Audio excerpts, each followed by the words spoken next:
За манай энэ худалдааны багийн маань болохоор Скватер Жанжан 1922 онд эцэгийнхээ нутгаар эрэхтэй Хошуу нутгийн ноёнтой уулзаад ард иргэдтэй уулзахдаа одоо энэ нутаг дэвсгэр дээр ингээд сургууль бариарай гэд одоо хадаг юмбүүтээ өгч ингэж уулзалт хийж исэн.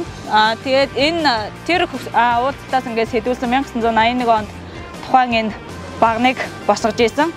Одоо манай юмбүү одоо тэр тухайн цаг үед юмбүү бэлгэлсэн юмбүү бэлгэлээд одоо бариарай гэсэн сургууль нь одоо энэ жилдээ ингээд түүхэн 100 жилийнхаа ойг тэмдэглэх гээд ингээд байж байна. За одоо хэдлээ ингээд музейтэйгээ танилцъя. Орон нутгийнхаа судлах музейтэй.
Бүгдээрээ Скватер аймгийн Скватер сумын нутагт оршдог.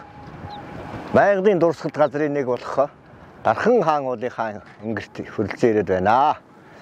За монголчууд бол эртээр үеэсээ байгаль эхийгээ хайрлж, байгаль дэлхийгээ амьтаа гэж үзсэн байдаг. Ийм учраас одоо уул аваадаа дахин шүтэж мөн төрийн их тахилгатай уул аваад ингэж олныг бий болгосон байдаг. За манай Дархан хаан бол байгалийн дурсгалт газрын тоонд ордог. Засгийн газрын тогтоолоор. За ер нь дэлхийд одоо хамгийн анхны дархан цац газрыг бол Монгол улс одоо бий болгосон байдаг. Одоо Богд хаан уулгаад зөндөө олон одоо дархан цац газрууд байдаг. За одоо манай Дархан хаан бол хатгин гушууны одоо шүтэн уул гэж үздэг. Тэгээ ах トゥ одоо 3 уул байдгаа гэж ингэж ярьдаг. За нэгэнд нь одоо манай Скватер сумын нутагт оршдог Дархан хаан уул байна. За хоёрт нь Эрдэнэ цагаан сумын нутагт оршдог Зотлох хаан уул байна. За гуравт нь Матад хаан Матад сумын нутагт оршдог Матад хаан гэдэг уул байна.